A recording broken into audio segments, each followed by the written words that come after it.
غلام نه وي نوی یو قام بادار وي دا به د پنځو قومونو یو مشترکه ملک وي عزیزانو ځکه چې دوی پښتون وو پښتون قام دوست وو پر پښتانه وطن یې خوا بلېدله د دې مطلب دا نه و چې ده د بل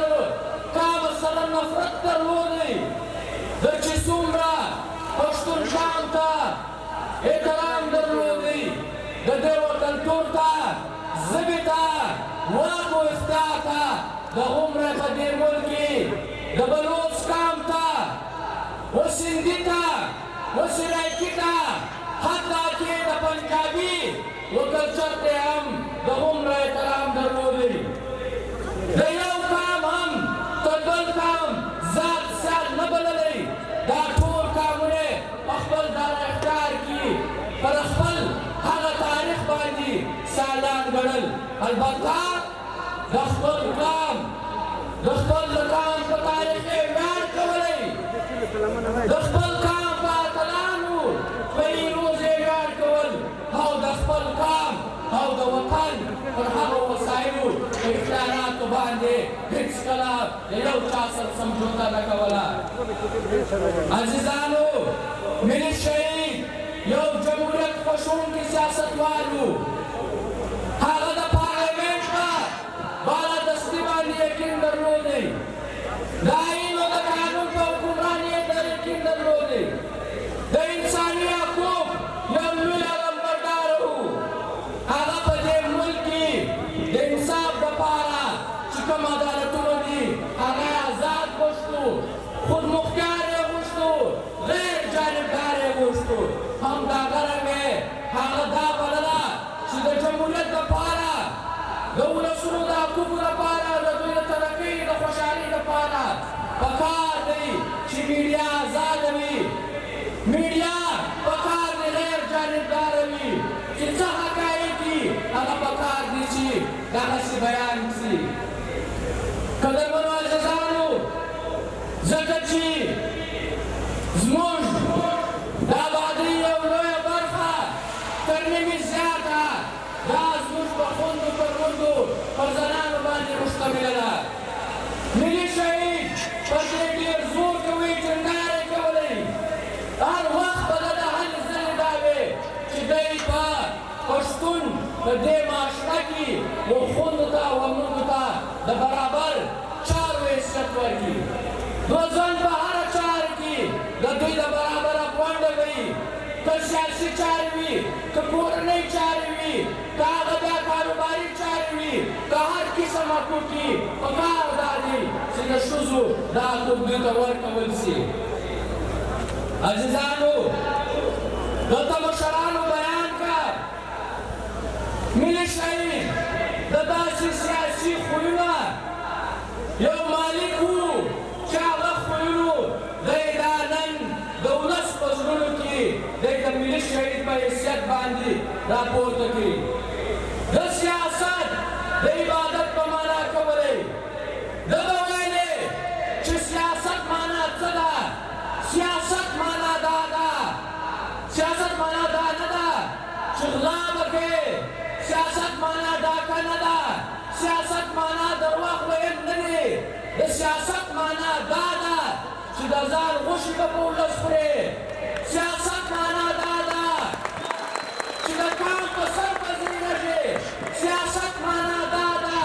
چې د کوم د چا حق دی تر حقداره پورې به د ده حق ورسوې او د سیاست معنا دا ده چې پکار دی ته د یو سیاسي کردار خاوند یې عزیزانو هغه په ملي سیاست باندې یقین درلودی هغه په ملي میدان باندې سیاست کولی د دې وطن د پښتون افغان وطن داسې کوڅه نه ده پاتې شوې داسې ګلۍ نه ده پاتې شوې داسې خیر نه دی پاتې شوی داسې ځای نه ده پاتې شوې چې ملي شهید دا ترغیب کړی ده د وطن خبره نه یې کړې ده د دې قام سره د یووالي خبره نه یې کړې دی د قام په غم نه یې شریک شوی دی د قام په خوشحالۍ کې نه یې شریک شوی هغه به ویلې چې د خدای را لاندې بیا پکار دی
نسی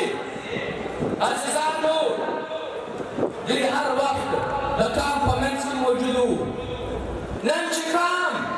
ځان دومره بېوسه ګڼي نن چې کام ځان بې ایمانه ګڼي ځان بې رهبره ګڼي ځان بې اصله ګڼي د هغې وجه دا ده چې ملي شهید هغه د کام په منځ کې وو پښتانه وایي د بل کار د ایمان په رڼا کېږي ملي شهید د دې پښتون ولس د نورو محکومو ولسونو خدمت داسې کولی لکه د ایمان برخې چې یو ساعت د ده په ژوند کې داسې نه دی راغلی چې ده به یو ساعت پر شا سوی ویرېدلی به وي خوفزده سوی به وي د مفاهمت شکار سوی به وي یو ساعت داسې نه دی راغلی چې دی د ولسونو لرې سوی دی ده دا کار په دې نیت کولی چې زما ذمواري ده ده دا کار په دې نیت نه کولی چې پر ولسونه پر پښتنو یې احسان کولی یو واقعه درته بیانومه یو وخت ملي شهید ته ملګري راغلي وو ورته یې ویلې چې لالا دا ستا خواري دا ستا تکلیفونه منډې ترنډې دا سخت بیانونه دا تقریرونه بیا هم دا کار له تا سره نه درېږي بیا هم ستا ملګرتیا نه کوي بیا هم ځان نه پوهېږي نو دا ورته نه دا خبرې به نه کوې موږ نن هم د ولس د دې پښتون افغان قرضداران یو موږ نن هم دا خبره کوو چې موږ هر څو هلې ځلې وکړو 24 ګنټې وکړو 100 کالې وکړو د دې پښتون افغان ولس احسان نه شو ادا کولی دې پښتون افغان ولس هر وخت موږ ملګرتیا کړې ده هر وخت یې زموږ ملاتړ کړی دی عزیزانو ملي شهید په دې سیاسي مبارزه کې داسې یو پلیټفارم نه دی پاته سوی چې هلته به ده کامي بیانیه نه وي ایښي دغه چې ده د پارلمان د لارې ده د پښتون افغان دا مقدمه په سینټ کې وړاندې کړه ده د محکومو قومونو خبره وکړه ده د مظلومانو خبره وکړه ده په سینټ کې د پښتون افغان سلسلهوالو د هغې خبرې وکړه دا هلته دا خبره وکړه چې دا پارلمان دا باید چې خودمختاره وي دا پکار دی چې آزاد وي دا د طاقت سرچشمه وي او دا یوه نبانه سینټ دا پکار دی په دې ملک کې دا تر ټولو معتبره اداره ده پکار دی چې د دې ملک وزیر اعظم د سینټ نظامي د دې ملک آئین کې ترمیم سینټ کوي د دې ملک هر فیصله هر څه چې دی دا پکار دی په دې سینټ کې وشي عزیزانو تاسو د ده دا 6 کلن دور ولیدئ د کامي بیانیې سره سره چې ولسونو ته د روزمره په بنیاد باندې کومې مسلې ورپېښ شوې کومې ستونزې ورپېښ شوې د هره ورځ په حالاتو باندې ملي شهید خپله خبره کوله هلته ده په ډېر جرأت باندې په استقامت باندې په دلایلو باندې په صلاحیت باندې د پښتون افغانو ټکه وړاندې کړې وه د پښتون ولس خدمت یې وکړئ د محکومو قومونو خدمت یې وکړئ د مظلومانو خبره یې وکړه او په آخر کې هغه خبره هم وکړه په آخر کې د سینټ په تقریر کې دا بیان کړ واورئ وروڼو د ده د سینټ تقریر واوراستئ دا د میر شهید بیانیه وه دا د پښتونخوا ملي عوامي پارټۍ بیانیه ده دا د خوشحال خان بیانیه ده دا د ناستو خلکو د ناستو مشرانو بیانیه ده او ده دا وویلې چې چیرمین صاحب ما ته دمکۍ راکول کېږي ما ته ویل کېږي چې ته به خپل قامي بیانیې زه دستبرداره کړې د جمهوریت به دستبرداره کړې د محکومو قومونو د خبره زه به دستبرداره کړې د پارلمنټ د بالا دستۍ زه د آئین او د کوزې نشي کولای دې نډر سړي دې تر ځان تر سر تر مشر دې سړي دا خپل مرګ په سترګو لیدلی دی خبرو چې زما مرګ نږدې دی خو ده پر شا نه سو ده دا لاره نه پرېښوله بیا هغه ورځ هم راله هغه توره ورځ هم راله د 11 جون هغه ورځ د پښتون افغان د نشیره چې پر دې ننګیالي باندې داسې ګزار وسو په ککرۍ یې داسې وار وخوړی چې بیا دې نور نشي پاته هغه ورځ په ګروړونو پښتانه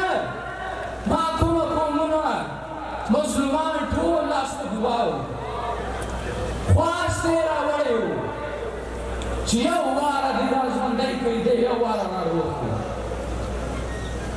د یو واره زموږ په منځ کې بیا راپورته کړي هر ساعت داسې ساعت و چې حوصلې په ماتېدو وې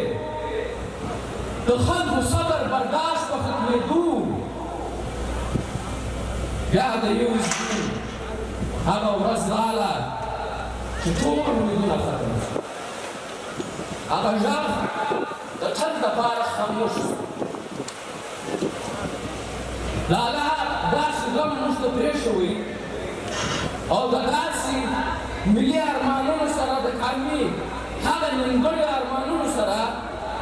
دی د دې نړۍ ځان د تل لپاره د رخصت واخیست هغه ورځ چیغې هغه بدې ورځې هغه سلګۍ هغه مایوسي هغه بېوسي دا به زموږ نشي ویلی هغه ورځ ټول پښتون افغان چې د ده جانان د